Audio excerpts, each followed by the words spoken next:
7. The fasting.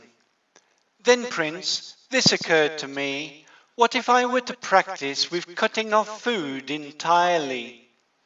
Then, Prince, some guards having approached said this to me, Do not, sir, practice with cutting off food entirely. If, sir, you will practice with cutting off food entirely, we will make you imbibe divine nutrient through the pores of your skin, and you will keep going.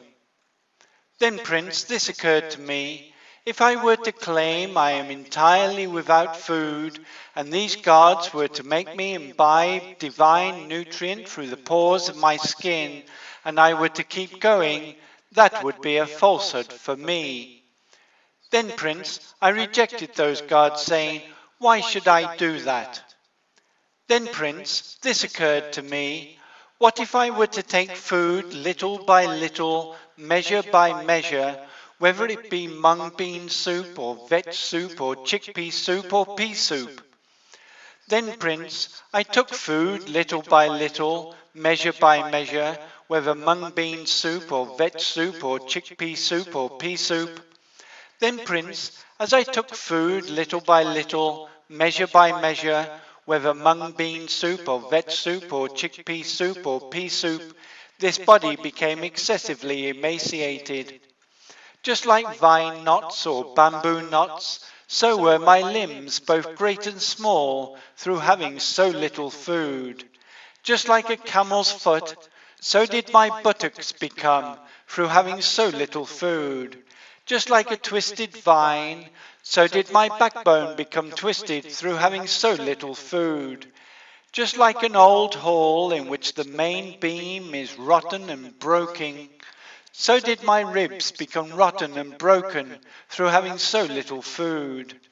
Just like in a deep pool, the stars in the water are seen lying deep and distant, so in the sockets of my eyes, the pupil of my eyes was seen lying deep and distant through having so little food.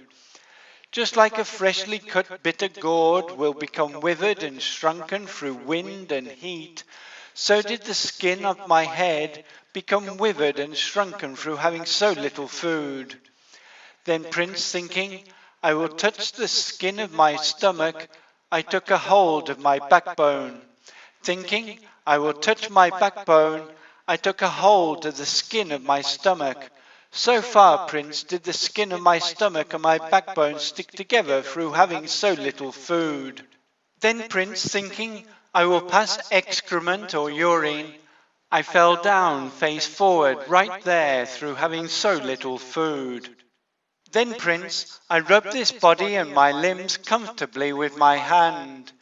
Then, Prince, as I rubbed my limbs with my hand, hair that was rotten at the root fell out of my body through having so little food. Further, Prince, this occurred to men after seeing me. The ascetic Gautama is black, and to some men this occurred. The ascetic Gautama is not black, the ascetic Gautama is brown. And to some men this occurred. The ascetic Gautama is not black, he is not brown. The ascetic Gautama has golden skin. So far, Prince, was the pure and bright colour of my skin spoiled through having so little food. Then, Prince, this occurred to me. Those ascetics and priests in the past times who felt acute pain, sharp, harsh and bitter feelings, there is nothing beyond or superior to this.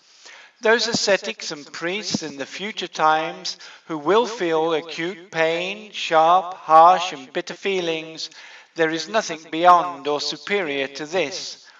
Those ascetics and priests who now feel acute pain, sharp, harsh and bitter feelings, there is nothing beyond or superior to this.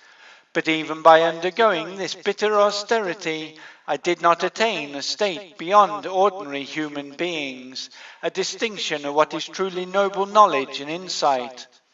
I wonder, is there another path to awakening?